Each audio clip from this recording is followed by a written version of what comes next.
Hello, good morning every student and dear friend. हमारा जो आज का टॉपिक है वो ट्रांसफॉर्मर कपलिंग है। ट्रांसफॉर्मर कपलिंग पहले से जानने से पहले आप देखिएगा हमारा जो ये चैनल है, अगर आपने इस चैनल को अभी तक सब्सक्राइब नहीं किया तो इस चैनल को जितने भी न्यू व्यूवर हैं वो हमारे इस चैनल को सब्सक्राइब करें और सब्सक्राइब करने के साथ साथ इसमें आपका बेल आइकन को मस्टली क्लिक करें। उससे क्या होगा कि आपको नोटिफिकेशन जो है, new notification, update of notification आपको मिलता रहेगा। और इन वीडियोस को ज्यादा से ज्यादा लाइक करें, शेयर करें, ठीक है। तो अब हम डिस्कस करते हैं अपना ट्रांसफॉर्मर कपलिंग। आपका subject analog electronics electrical engineering में, और हमारा जो यूट्यूब चैनल है उसका नाम है इलेक्ट्रॉनिक्स बाय गुलाब सिंह, ठीक है। तो अब हम डिस्कस करते हैं। अच्छा, इससे पहले हम लास्ट लेक्चर में हम डिस्कस कर चुके थे आपका आरसी कपलिंग, ठीक है। तो आरसी कपलिंग क्या था आपका? Resistance capacitance coupling, RC coupling की जगह।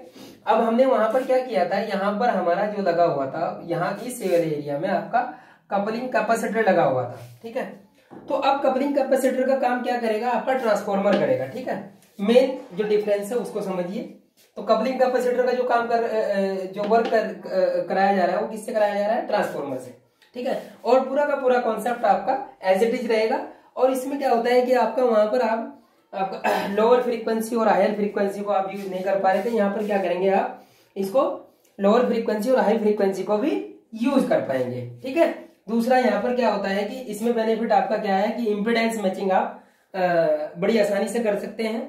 वो कैसे कि आपका नंबर ऑफ टर्न्स को आप चेंज करके आप इसकी इम्पीडेंस इससे क्या कर सकते हैं, आपका जब आप एम्पलीफायर को कनेक्ट करते हैं तो उसमें क्या करते हैं आप इम्पीडेंस को मैच कर सकते हैं, ठीक है, आसानी से। अब हम बात कर लेते हैं धीरे धीरे। आपकी जो छोटी छोटी चीजें थी उनको देख समझिएगा।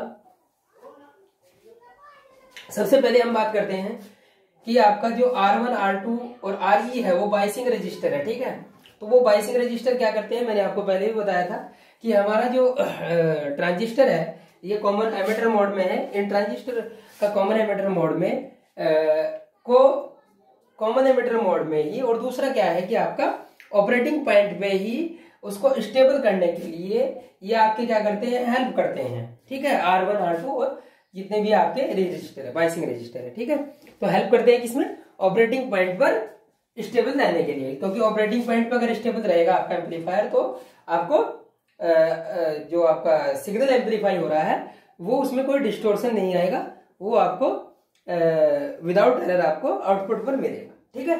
तो इसलिए हम इसके R1 R2 और RE की बाइसिंग रजिस्टर यूज करते हैं।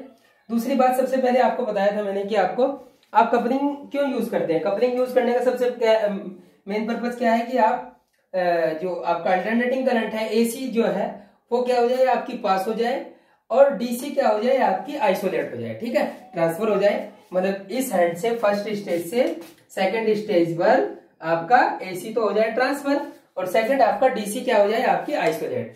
तो आइसोलेट करने का काम क्या करेगा हमारा यहाँ पर आपका ट्रांसफॉर्मर करेगा, ठीक है।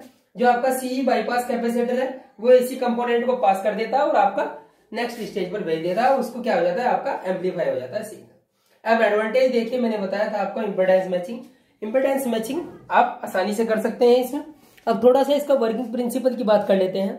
वर्किंग प्रिंसिपल में क्या है कि आपको हम क्या करेंगे, यहाँ पर ये आपका AC सप्लाई है, वोल्टेज सोर्स है। हमने इसकी प्राइमरी को इसको क्या दिया, वोल्टेज सोर्स दिया, इसकी सेकेंडरी है।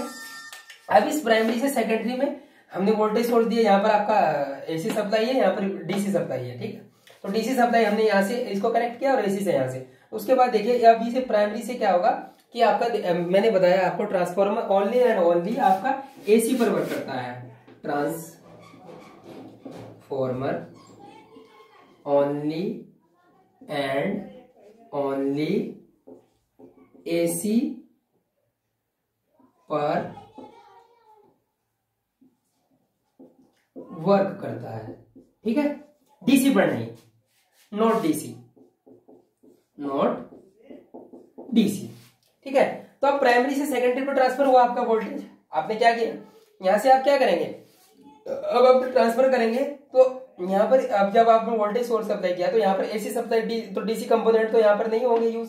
उसको आपने क्या किया, इसकी बेस पर, आपके ट्रांजिस्टर की बेस पर अप्लाई किया। अब ट्रांजिस्टर की बेस पर अप्लाई करने के बाद आपका जो आउटपुट मिला है आपको, वो कहां पर मिला है, आपका कलेक्टर पर, किसके, फर्स्ट एम्पलीफायर के कलेक्टर पर मिला आपको। वो कलेक्टर प्राइमरी की, वहां पर भी हमने ट्रांसफॉर्मर यूज किया। तो वो ट्रांसफॉर्मर की प्राइमरी में क्या, प्राइमरी के बाद उसकी सेकेंडरी में, और सेकेंडरी से मतलब प्राइमरी से सेकेंडरी में क्या है कि आपका म्यूचुअल इंडक्शन की वजह से आपका ट्रांसफॉर्मर में क्या होता है, step up and step down होता है। ठीक है, तो उसके बाद फिर इसके फिर ये बेस से कनेक्ट किया गया है। तो बेस से कनेक्ट किया गया है, ऐसे ही आपको जो डिजायर्ड वैल्यू है, जो डिजायर्ड फ्रीक्वेंसी है, डिजायर्ड एम्प्लीफिकेशन वैल्यू है, वो आपको ऐसे ही 1 by 1 करके आप उसको प्राप्त कर सकते हैं। ठीक है, अब बात कर लेते हैं, ये R1 R2 RE की बात हो चुकी है। अब कैपेसिटर ऑफ एमिटर की बात करते हैं।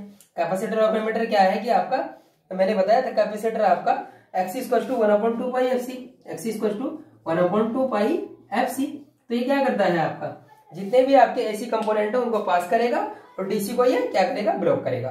तो ऐसे ही यहाँ पर आपका कैपेसिटर ऑफ एमिटर आपका एसी कंपोनेंट को पास करेगा। ठीक है, तो यहाँ पर सबसे मेन आपका डिफरेंस जो है, वो डिफरेंस आपका only and only coupling capacitor की जगह हमने ट्रांसफॉर्मर को यूज किया। और ट्रांसफॉर्मर क्या कर रहा है आपका, ओनली एंड ओनली आपका एसी पर वर्क करता है, डीसी पर नहीं। ठीक है, और वो क्या हुआ है, प्राइमरी से सेकेंडरी में ट्रांसफर हुआ है। ठीक है, हम यहाँ पर इम्पिडेंस मैचिंग मीन्स ये है कि भाई हम फर्स्ट स्टेज सेकंड स्टेज पे जो मैचिंग कर रहे हैं, तो वो इम्पिडेंस मैचिंग अगर हमारी उसकी एक्यूरेसी ज्यादा होगी इम्पिडेंस मैचिंग की, तो हमारा जो सिग्नल है वो हमें जो डिजायर्ड वैल्यू हो आसानी से प्राप्त हो जाएगा। ठीक है, दूसरा क्या है कि हम यहाँ पर इसमें बस ये थोड़ा सा क्या होता है, कॉस्टली होता है, क्योंकि ट्रांसफॉर्मर की जो कॉस्ट होती है वो काफी ज्यादा होती है, बहुत काफी ज्यादा नहीं होती लेकिन ज्यादा होती है। किससे, कैपेसिटर से। अगर कंपैरिजन करें कैपेसिटर से, तो कैपेसिटर से आपका ज्यादा होती है। अब उसमें ये बहुत ही बेहद ही आसान, आपका मैंने वर्किंग प्रिंसिपल बताया आपको, बेस्ट वीडियोस हैं, आपको यही पूरा का पूरा आपको अपनी आंसर शीट में लिखना है और उसको एलिब्रेट करना है। ठीक है, तो ये हमारा फर्स्ट एम्पलीफायर, सेकंड एम्पलीफायर। ठीक है, तो अब हम बात करते हैं कि इसमें आपका एडवांटेज क्या है। एडवांटेज क्या है आपके इसके, उसको देखिएगा। एडवांटेज आप इसमें क्या है, मैंने आपको बताया था।